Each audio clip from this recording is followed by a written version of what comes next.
Married at First Sight UK, Episode 17, Part 2. Continuing with our final dates, the next couple were Amy and Josh. These two went on a wine tasting date. Josh's first words were, "Me and Amy did have a hiccup during our homestay, but today I want to make sure this memory lasts forever. So we're going to have to wait and see how this turns out." Amy's words to the camera was, "We've had a fair few ups and downs throughout this experiment, and the fact that we're finally getting a romantic date, she's looking forward to it." In Josh's words into the camera, he says, "Me and Amy are at a good place. Plus we need to have a word where we're going with things." I still don't believe in these two. I really don't.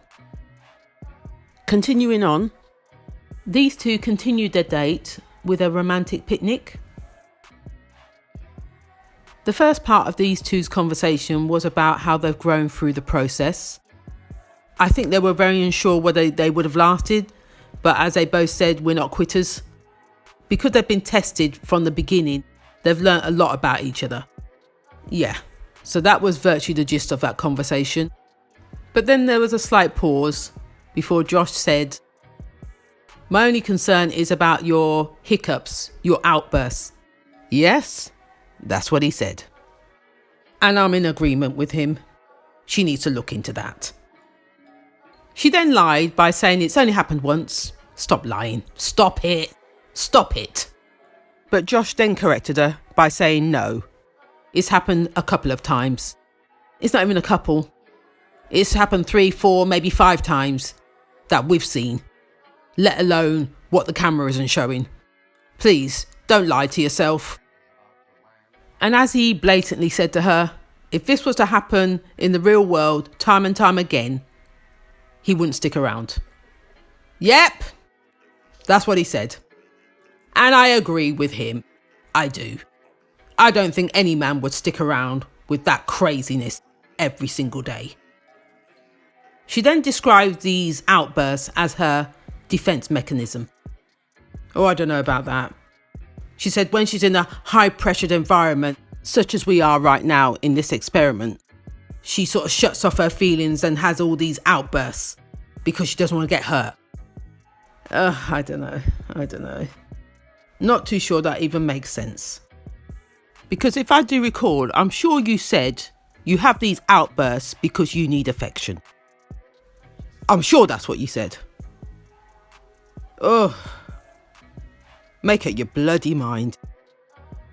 Now we have Josh saying that he's going to help break down her defense mechanism and draw her even closer. And he's going to be the man to do the job. I don't know about that. I do not know about that. They just sound like words to me. Words that are coming out of his mouth just to sound good. No. You ain't doing shite. Amy then tried to interpret what he was saying by saying, "So you're going to show me that you're different to the rest of the guys?" Yep. That's what she said. And he was like, "Yeah. Like I said, I'm not living on hope." Josh then turned around and said that he's sort of glad that we've gone at different paces within this experiment and that we didn't go at full speed with this. And Amy actually agreed with him because she said if we had gone at my pace, it would have fizzled out by now. Oh, that says a lot. But at the same time, he's too slow. I'm not sure about him. I've never been sure about him. I'm still not sure about him. Amy also admitted that at the beginning she was testing him, testing his boundaries, pushing him to see whether he was a pushover. Yeah, she was doing all of that at the beginning. But she found out very quickly that he wasn't a pushover. Not too sure what to make of that. If that's what she does every single time in a relationship, I'm not too sure that's healthy. I really don't. She also told him that when she imagined who she'd be matched up with, she said it wasn't anything like him. And I don't think he was taken aback by that. But she did turn around and say, but at the same time, I was pleasantly surprised. And he thought similar, and he's happy with his match, he says. Amy then touched on the conversation he had with her friends about the definition of love. He then tried to explain what happened, that they weren't happy with my interpretation of love, so I had to come back with another answer for them. And like I said, I don't think he knows what love is, to be honest. I really don't. I said it from the beginning. Nothing's changed here. And then he turns around and says to her, would you say we're in love? Oh, he does it every time. Every time he does that. Always throwing the question with a question. This guy doesn't know what he's talking about. He doesn't know about love. He's awkward around that word. He's awkward around feelings. He hasn't got a clue. Every single time. Always throwing a question behind a question. And he'll wait to see what your answer is first before he answers back with something very similar. Yes, he's that guy. By the way, her answer was, we're getting there. And then he says, yeah, I'll agree with that. Yes, I told you. Every time without fail. Then she says, I'm going to wait till you say it first. Yep, those were her words. And then he turned around and says, does it matter who says it first? Behind that, Amy did mention about the situation with Luke telling Morag that he was in love with her. So she doesn't want to make that mistake. And when she told Josh, he was in agreement. Exactly my reason. Take your time. Because everybody's blaming me because I'm going so slow, but go at your own pace. They're slow, and then they're slow. Mr. Josh is slow. As I've said it so many times, he doesn't know about feelings. He's emotionally unavailable. As he said, it takes 6 months to a year for him to fall in love, as he calls it. I don't think it's even falling in love. I think it's him having a little feeling of, oh, this could be something. I don't know what it is about her. There's something about her. That's the action that he has 6 months, a year down the line. It's not even being in love. He's catching some feelings. That's what he's doing at the time. He actually said to Amy, it's more so round the corner that he's going to fall in love. That's what he said to Amy. So now she's got this inkling in her head. Oh, he's in love with me. Oh, there's some sort of feelings behind here. Nah, those are just words, darling. They're words. So now she's teasing him with his words, saying that you just admitted it. So you are feeling it. Now Josh has dug himself a hole. Yes, he has. Now he's licking his lips, feeling slightly uncomfortable, not sure what to do with this information. Then his answer behind that was, what I was saying was, he stops. Never mind. Like I said, he dug himself a hole. He just didn't know how to come out of that hole. So he stopped mid-sentence.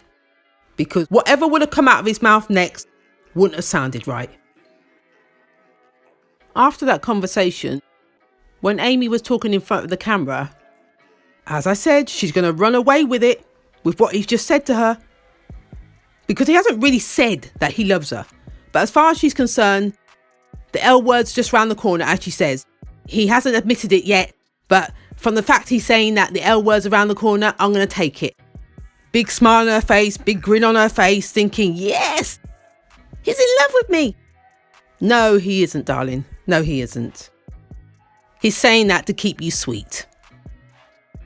The last question of the day was in front of the camera. It actually came from, I believe, the cameraman or the camera woman asking Josh, how many kids do you want?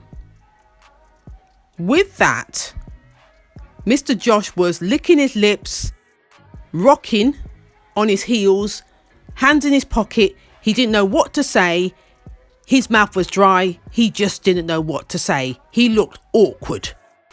He felt as if he was being interrogated, just with that one question. Oh my God, this guy is not ready for feelings. He's not ready for emotions, and he's not ready for love or being in love. I'm telling you now. Amy's run away with the idea that he's in love with her. He is not in love. This man said it all just by that one question that woman or man asked him. Oh God, it felt like torment watching him. And his last words were, let me and Amy move in together. We're going to take it from there and see how it goes. Laters. Oh my God, this guy's not happy. He was fuming by that point. I could see behind his eyes he was fuming. He is not ready for any of it. No. This guy is not ready. And then Amy on top of it. I would have thought better. Can you not read him? Oh, I could read him. Like I said, from the beginning, I know a player when I see one. Anyway, enough about them. Moving on to Morag and Luke. For their final date, these two went on a safari ride. This is definitely up my street. I'd love to do the Serengeti one day. But anyway, as Luke said, going on this final date is not where he expected to be in regards to the relationship, but he's going to make the most of it. Morag's words when speaking into the camera were, today she just wants to have fun with her husband. She doesn't want to think about the future. She wants to live in the moment. And that was virtually it. She said a lot more, but that's the gist of the conversation. I'm a bit worried about that. About living in the moment. It's all right living in the moment, but you still have to think about the future. And I think she does everything she can to not have to think that far ahead. They did have a lovely safari trip, I will say that. But there was one thing on that trip that did get my back up. Something that she said. There was one point where the tour guide mentioned about a particular animal, a male, can weigh up to half a ton in weight. Then Morag response behind that was, that's how I like my men, honey. Then she tried to laugh it off with Luke. You could see that he was slightly offended by it, but she tried to laugh it off. She kissed him and said, I'm sorry. Virtually, I didn't mean it. That's really what she's trying to do. No, you meant every single word. Every single time. It's about this build of male that she likes. Moving on, after the safari, they did have a sit-down dinner date. Very nice place, actually. Not sure where it was, but pretty, very pretty. Luke's first question was, are you happy that you came into the experiment? Is there anything you would have changed? Yep, that's what he asked her. In short, she says there's not one thing she would change. Yep, that's virtually what she said. I don't think we're convinced. I don't think Luke was convinced either. Morag then turned around and asked him the same question. And his answer was, if anything he could change would be him dropping the L word. He said he wished he would have used his head rather than his heart. The next question that Morag did ask was, she wanted to make sure whether Luke, are you sure you don't want children? Are you sure you do want to travel? And that we're both on the same page. She continued to say that when coming into this experiment, I knew what I wanted, but the more I was talking about myself of what I wanted, I felt that you were changing your mind and trying to please me in wanting the same things. That's virtually what she said, yeah. But then his answer behind that was, no. As I've seen my friends get married, have children, I thought that's what I wanted. But looking at things as a whole, I really just wanted a partner. And I also did say on my application that I wanted to see the world. So that hasn't changed. And it's not that I definitely want kids and I definitely don't want kids. So I'm not too sure how to read that, to be honest. So do you want them or don't you? Which one? But at the same time, he said he's happy being without. I don't know. That one bothers me a bit, that the children aspect of it.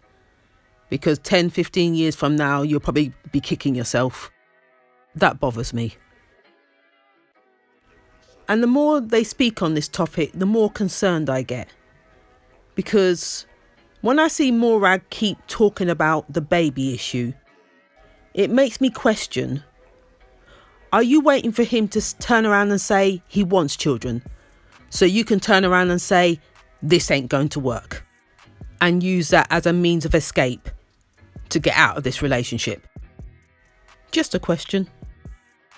The next topic of conversation that was brought up by Luke was about the exes. They said they need to talk more. So they started talking about their exes. Starting with Luke, he was saying in all his past relationships from teens up till now, he's been cheated on. Which is where he's lost a lot of his self-esteem because he's given so much into a relationship. He just doesn't understand why he isn't getting it back. And that's what's made him. Yeah, very vulnerable, very unsure of himself, low self-esteem, the whole 9 yards. And in Morag's case, she spent 10 years of being cheated on. And as a youngster, she never felt pretty about herself. She saw herself as the ugly duckling.